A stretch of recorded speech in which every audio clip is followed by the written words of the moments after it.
ஐயா பண்ருட்டி வட்டம் மாளிகம்பட்டு ராமசாமி ஆயிரங்காய்ச்சி மரத்துக்கிட்ட இருந்து பேசிகிட்டு இருக்கேன். இந்த ஆயிரங்காய்ச்சின்னு பேர் வந்து எங்கள் தாத்தா காலத்துலேயே வச்சுட்டாங்க. அது எப்போ வச்சாங்கன்னு தெரியாது. 4வது தாத்தா வச்சுருப்பாங்கன்னு ஒரு எய்மு. இது கிட்டத்தட்ட 250 வருஷம் மரமாக இருக்குது. ரொம்ப பாரம்பரியமான மரம், வயசான மரம். வேறு இந்த ஏரியாவில் எங்கேயுமே ஒரு பெரிய மரம், வயசான மரம் கிடையாது. வேறு எங்கேயும் இருக்கான்னு கூட நான் ஆய்வில் பார்க்குறோம். ஆய்வில் ஒன்றும் கண்டுபிடிக்க முடியல, தெரியல இது வரைக்கும். இருந்தாலும் இருக்கலாம், வெளி உலகத்துக்கு வரல இன்னும். இது வந்து ஆயிரங்காய்ச்சிங்கிறதுக்காக 1000 பிஞ்சு விடும். அந்த 1000 பிஞ்சை நாங்கள் வந்து விடமாட்டோம். ஒரு காம்பில் வந்து 5 பிஞ்சு 6 பிஞ்சு விடுவோம். நாங்கள் கட் பண்ணி ஒரு பிஞ்சு தான் அங்கே விடுவோம். மீதெல்லாம் கட் பண்ணி எடுத்துருவோம். அதனால் இது வந்து ஒரு 250 கா 200 கா வருஷத்துக்கு கிளைமேட்டுக்கு தகுந்த மாதிரி இதை விட்டு பராமரிப்பு பண்ணிட்டு வரோம். இது சுமாராக வந்து ஒரு 5 கிலோவிலேருந்து 15 கிலோ 20 கிலோ 25 கிலோ காய் வரைக்கும் தான் நாங்கள் இதில் வந்து விட்டு பண்ணிகிட்டு இருக்கோம். இதே ஒரு 50 கா 100 கா பண்ணுற மாதிரி தான் இது 40 கிலோ 50 கிலோ வர காயை கூட வரும். நாங்கள் அதே மாதிரி பண்ணலை. வயசான மரம் தாங்கும் அப்படின்றத பண்ணிகிட்ருக்கோம். இது வந்து சமையலுக்கு நல்ல உகந்தது.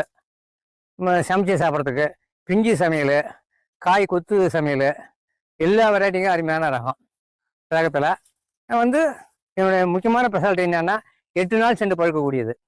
வெளியில் எடுத்து போகிறதுக்கு ரொம்ப சௌகரியமாக இருக்கும். வெளிநாட்டுக்கு போகிறவங்க நிறைய விரும்பி இதை கேட்குறாங்க.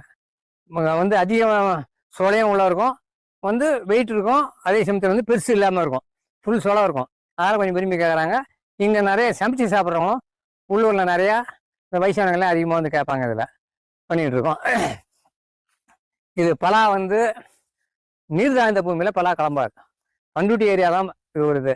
பண்ருட்டி டவுன்லேயே பலா மரம் கிடையாது.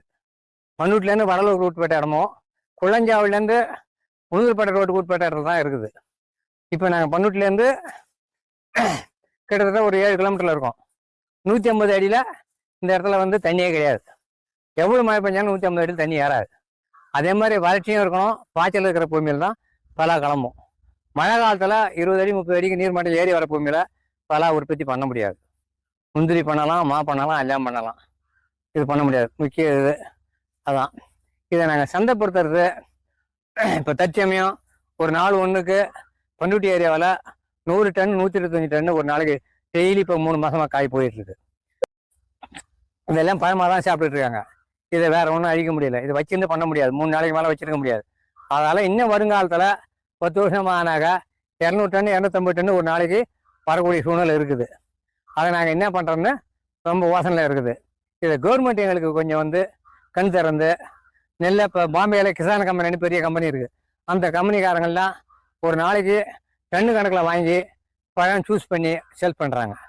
அதே மாதிரி கம்பெனிக்காரன் கவர்மெண்ட் வந்து தெரிவிச்சிங்க இந்த ஏரியாவில் இதே மாதிரி இந்த சூஸ் பண்ணாலும் மதிப்பீடு செஞ்சாலும் செஞ்சு கொடுத்தாங்கன்னா எங்களுக்கு ரொம்ப யூஸ்ஃபுல்லாக இருக்கும். அதை கவர்மெண்ட்டு நாங்களும் ரொம்ப பரிந்துரை பண்ணி பார்க்குறோம், சொல்லி பார்க்குறோம். ஒன்றும் சொல்லணும் செய்யறாங்க. இது வரைக்கும் காதில் போட்டுக்கிற மாதிரி தெரில. ஆனால் இந்த மரத்தை இப்போ ஸ்டாலின் ஐயா அவர்கள் விவசாய பட்ஜெட் வெளியிடும்போது இந்த போட்டோ வெளியிட்டிருந்தாங்க.